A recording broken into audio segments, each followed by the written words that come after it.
So this guy here was one of the most feared criminals in Ghana's history. To many people in Accra and Kumasi, his name alone sent chills. He wasn't just any criminal. He became known as Charles the Accra Strangler. This is his picture. Charles Quansah was born in Ghana in 1964. Before his name became infamous, he was a mechanic living in the neighborhood of Adinta in Accra, a place where ordinary people went about their daily lives, unaware of the horror that would unfold around them. But long before anyone knew he was capable of murder, Quansah had already crossed paths with the law. In 1986, he was jailed for rape at the James Fort prisons in Accra. Upon release, he reoffended and was jailed again in 1987 for another rape in Sawam prison. After his release, he moved around, living in Kumasi and later in Accra. Between 1993 and 2000, a wave of brutal murders began terrorizing the streets of Ghana's largest cities. Women, many of them food sellers or sex workers, were found strangled, often in disturbing conditions. Some bodies were stripped, left in open areas, and showed signs of violence that horrified families and the entire country.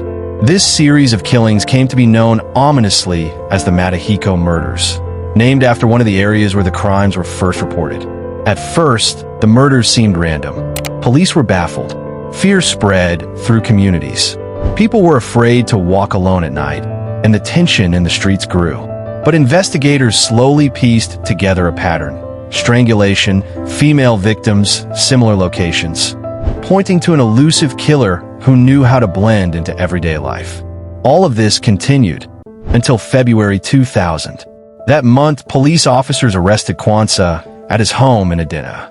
He had been under surveillance as a suspect for months because of his criminal record and suspicious behavior. When officers took him into custody, they initially charged him with the murder of his girlfriend, Joyce Boateng. This is another image of him. While he was in custody, detectives began linking him to other strangulation murders, including one in 1996 involving a woman named Akua Serwa, whose body was found near the Kumasi Sports Stadium. During questioning, Quansah confessed to killing multiple women, eventually admitting to 8 strangulations and saying that, over the years, more than 30 murders were connected to the same pattern of violence. Police and court records later pointed to a total of 9 confirmed victims for which he was convicted, even though the total number of possible victims was much higher. Quansah's trial began on July 11, 2002, at the High Court Criminal Sessions in Accra. Prosecutors presented evidence linking him to the strangulation deaths of 9 women between 1993 and 2000.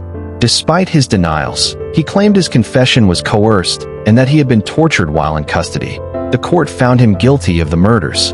In August 2002, Charles Quansah was sentenced to death by hanging, a verdict that shocked the nation and brought relief to families who had waited years for justice.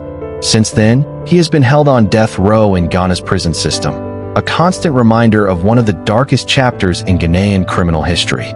But even after conviction, Quansah maintained his innocence, repeatedly claiming that he had never killed anyone and that his confession had been altered by police interrogators.